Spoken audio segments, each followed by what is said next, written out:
À la lumière de ce qui a réussi sous d'autres cieux, en ce qui concerne la dynamique de développement de la foresterie participative, où cela a produit des effets positifs sur le milieu naturel, le cas du Népal, les États de l'Afrique centrale, forts du constat sur le terrain chez eux, et après une large consultation courant ce premier trimestre 2018, se sont à la faveur de cet atelier de Brazzaville, avec l'appui des partenaires techniques et financiers, engagés à donner un nouveau souffle à la foresterie participative dans cette partie du monde des forêts du bassin du Congo.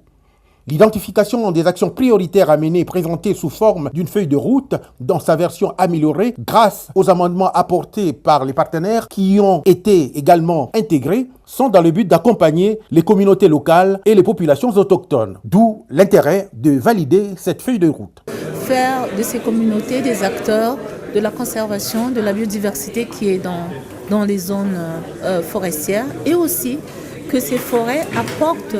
des revenus et puis améliorent la qualité de vie de nos populations qui vivent dans ces écosystèmes et autour de ces écosystèmes. C'est ce qui est important pour nous. Pour que les biens et services apportés par les forêts servent les communautés